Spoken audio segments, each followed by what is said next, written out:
I want to go on to, you fought 4 or 5 more times after that. You did come back. You beat Ron Lyle. You beat Frazier again, Scott Ledoux, John Dennis, Pedro Augusto. Then you lose to Jimmy Young, and you're really disappointed.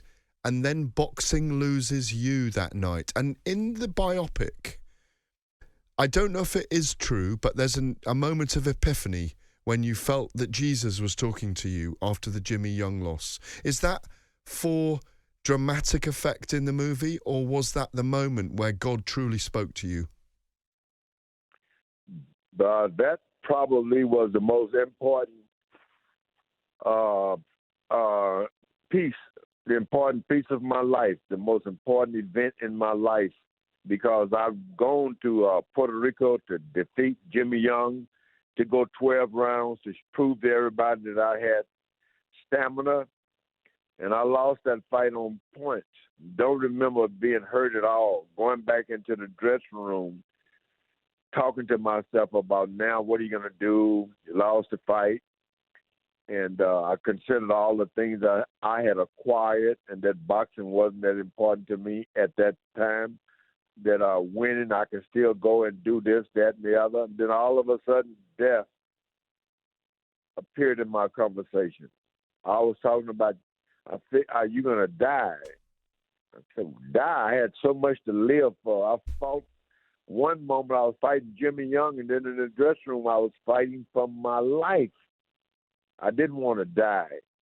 And no matter how I paced to try to control it, I lost that battle. I told everybody in the room, look, this is it. I'm about to die. I'm fixing to die. Split second, over my head, under my feet, I was gone. Death, I realized, was nothing but hopelessness and no chance. There was no chance. And I got angry in this dump yard of nothing and said, I don't care if this is death, I still believe there's a God. I didn't say anything about Jesus because I didn't know anything I didn't believe in Jesus Christ. But in this dark place, when I said that, I was pulled out and I was alive in the dressing room again. And that's where I saw blood on my hand and forehead. And I started screaming and haven't stopped yet. Jesus Christ is coming alive in me.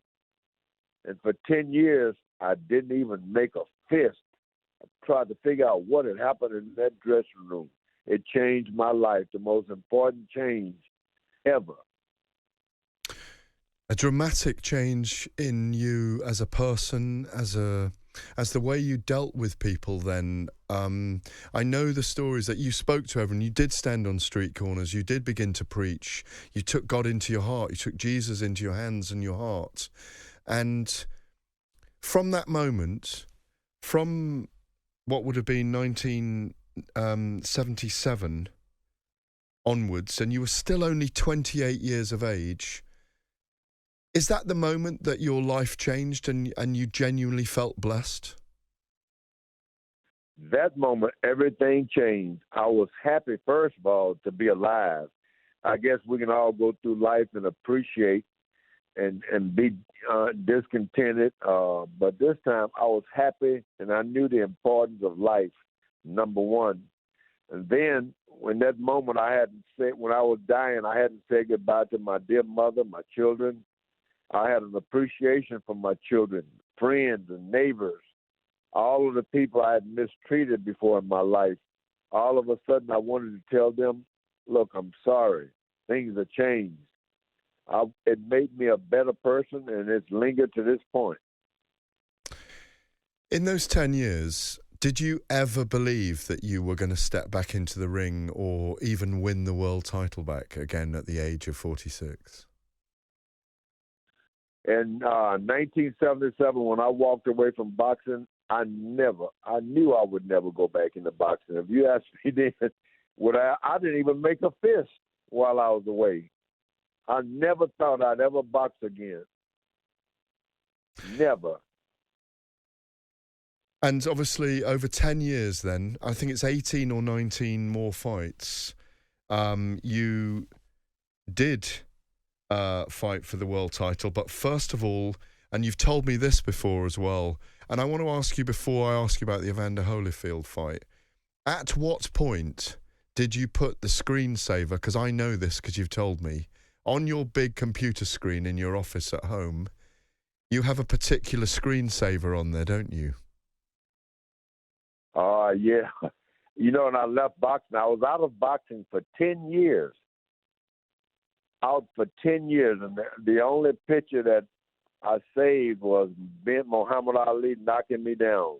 There I was going down from that punch. I kept it and looked at it all the time, mainly because I didn't realize what a big moment that was for sports and for boxing, and it kept me humble.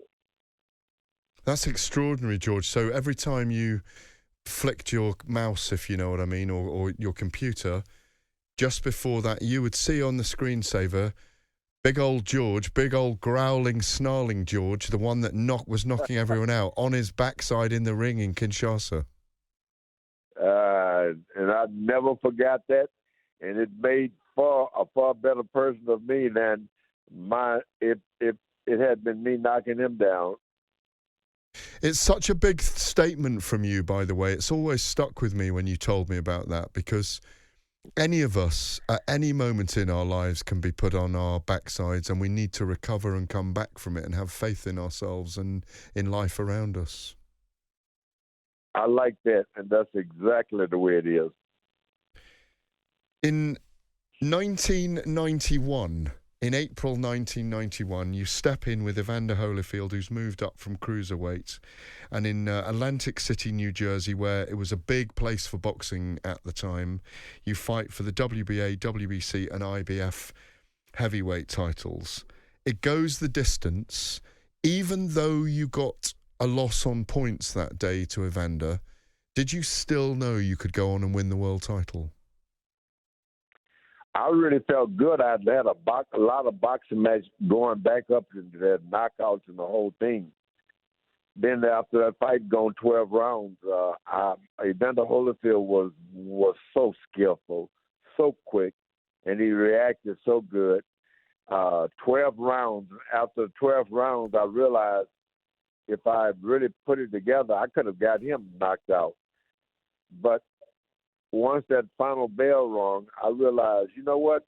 This is my profession. And I had said in 1987, when I made up my mind that I was going back into boxing, that I was going to be heavyweight champion of the world. That's how I was going to get money for my youth center. I didn't say I was just coming back for the money. I was going to be champ of the world. And I knew if I hung in, I'd get another chance. I could be champion of the world, I felt. Well, 3.5 years later, on November the 5th, 1994, at the MGM Grand Garden Arena, one of the most famous boxing arenas in our lifetime, you defeat Michael Moorer. You're kind of getting outboxed in the fight, and in the 10th round of 12, 2 minutes, 3 seconds, you do what for many people is the unthinkable, and at the age of 45 years and 299 days, 20 years after you held the world title, 20 years, George, you are the world champion again. The most unbelievable thing that ever happened to me. Even now I sit and think, how in the world did that happen? Michael Moorer was skillful. I hit him with a lot of good punches early on, so he was strong and could take a punch. Yet, in that 10th round, I was able to land that knockout punch. Unbelievable.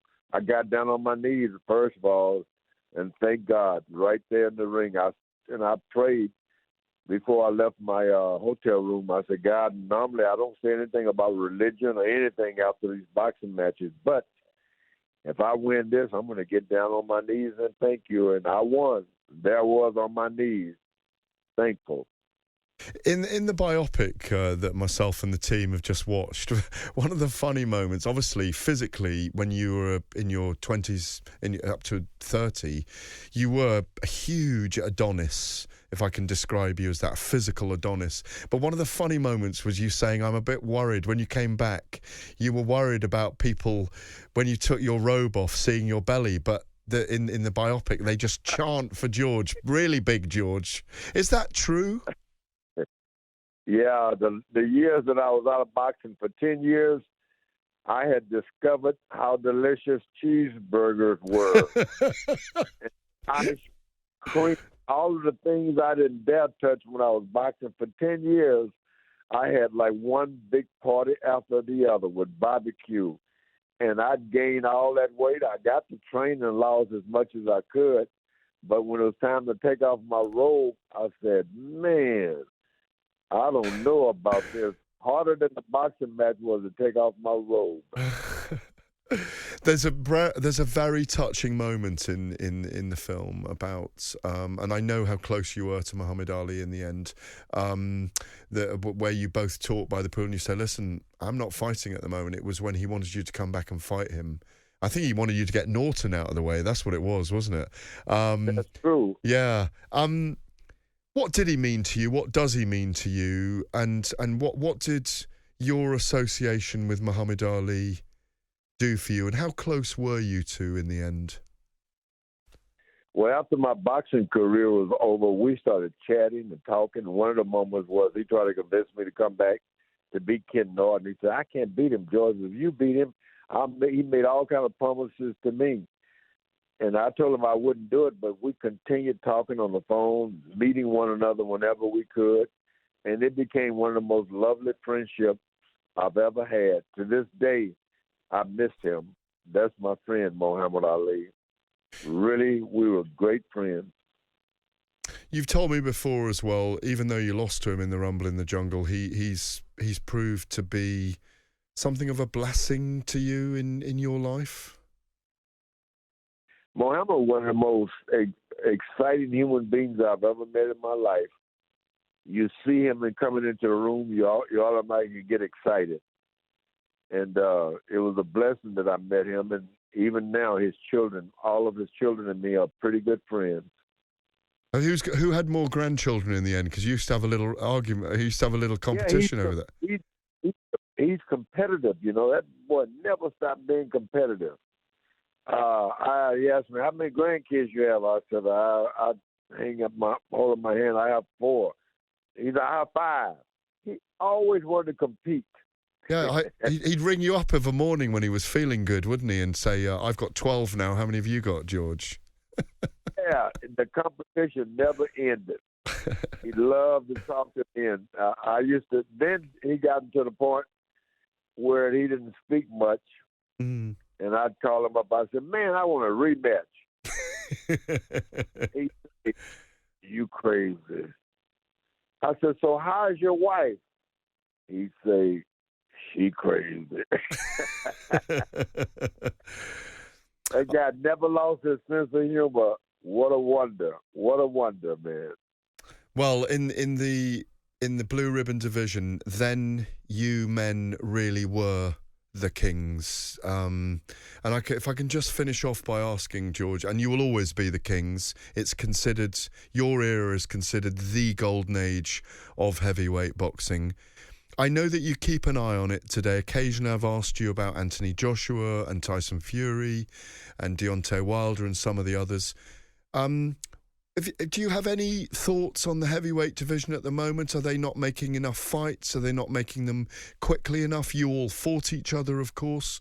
What are your views on how you see the heavyweight division at the moment? Well, right now things are pretty stagnant, but the Wilder and Fury, and, Joshua, Wilder and the Gypsy King, they put on some of the best fights I've ever seen. Yeah, that trilogy was brilliant, wasn't it? Yeah. Wasn't that, man? I don't care if it could have been in 1940, 50, or 60, or 70. Those fights were something that fight fans can remember for a long time. Joshua may have to just get back in that mix. I understand he's still young. He can do all kind of great things if he get out, gain a few pounds like I did, and learn to look like the Michelin Man, and then get back and have a reason to fight back.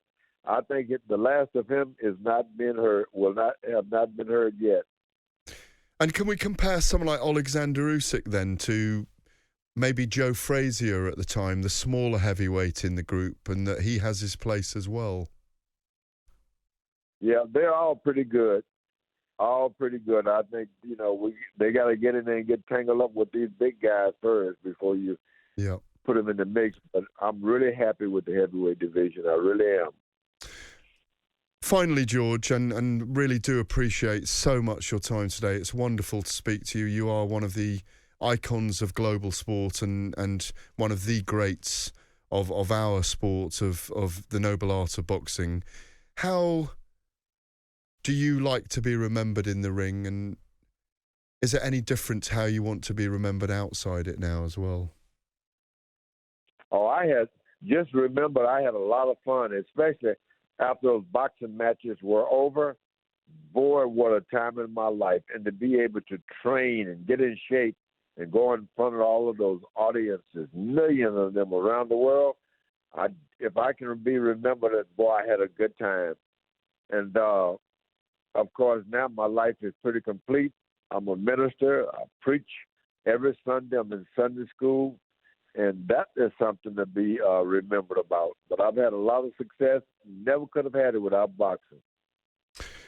Big George Foreman, it's an absolute privilege and an honour to spend some time today recollecting your life and your career. And obviously the George Foreman story, which is out very soon, is absolutely brilliant. And I'm sure millions and millions of people will watch the movie and watch your story. Thank you so much, George.